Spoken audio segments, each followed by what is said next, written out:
Last month EMP task force ने national और homeland सलामती पे एक खौफनाक रिपोर्ट जारी की, जिसमें अमेरिका पे चाइना की इलेक्ट्रोमैग्नेटिक पल्स अटैक की सलाहियत के बारे में बताया गया।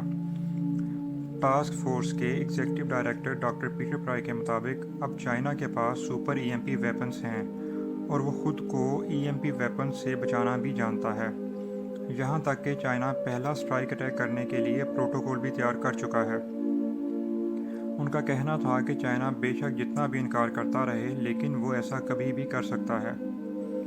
Centre for Strategic International Studies के मुताबिक चाइना के पास दुनिया का most active ballistic missile program है, जो कि अमेरिका के लिए दुगनी परेशानी का बायस है। चाइना ने चोरीशुदा अमेरिकन टेक्नोलॉजी के इस्तेमाल से इलेक्ट्रिक ग्रिड और अहम टेक्नोलॉजीज़ पर हमला करने के लिए कम से कम 3 किस्म के हाईटेक वेपन्स तैयार कर लिए हैं, जो हैरानकुन तौर पर पर्ल हार्बर अटैक का सबब बन सकते हैं, जो कि पूरे के पूरे मुल्क में डेडली ब्लैकआउट पैदा कर सकता है। डॉक्टर पीटर प्राय ने निशानदही की है कि चाइना ने किस तरह सैटेलाइट्स का नेटवर्क, हाई स्पीड मिसाइल्स और सुपर इलेक्ट्रोमैग्नेटिक पल्स वेपन्स तैयार किए हैं, जो इलेक्ट्रिक ग्रिड्स को पिघला सकता है, कम्युनिकेशन सिस्टम को जला सकता है और यहाँ तक कि एयरक्राफ्ट कैरियर्स के ग्रुप्स के रिस्पॉन्ड करने की एबिलिटी को भी ख़त्म कर सकता है। EMP इलेक्ट्रोमैग्नेटिक पल्स असल में है क्या? आपको अक्सर आसमान में चमकदार शय नज़र आती है, गरज चमक की आवाज़ सुनाई देती है और आसमान में अचानक बिजली का शिगाफ पड़ता है।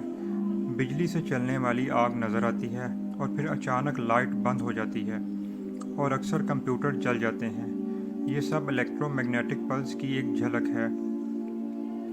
एक EMP यानी इलेक्ट्रोमैग्नेटिक पल्स एक इलेक्ट्रोमैग्नेटिक एनर्जी का अचानक फटना है, जो लाइट की स्पीड से हवा में फैलती है और अपने आगे आने वाले हर शय, हर लहर के लिए प्रॉब्लम क्रिएट करती है।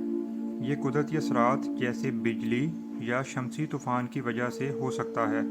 ये बिजली पैदा करने वाले निज़ाम में अचानक इजाफे या नाकामी की वजह से भी हो सकता है, और ये धमाका खेज़ आला यानी एक्सप्लोसिव डिवाइस से भी हो सकता है। EMPs लोगों के ख्याल में उन चीज़ों में से एक है जो नकली या ज़्यादा फैला दी गई है या साजिशी थ्योरीज का ख्वाब है, लेकिन असल में ये एक हकीकत है। EMPs नेचुरल हो सकती हैं, सूरज की एक्सट्रीम जियोमैग्नेटिक डिस्टर्बेंस की वजह से हो सकती हैं, और मैन मेड भी हो सकती हैं, जैसे कि थर्मो न्यूक्लियर डिटोनेशन और साइबर अटैक। एक बड़ी इलेक्ट्रोमैग्नेटिक पल्स का रुझान नया नहीं है। पहला मैन मेड EMP 1962 में हुआ, जब 1.4 megaton starfish prime thermo nuclear हथियार बहरुल काहिल में 400 किलोमीटर के फासले पर फटा था।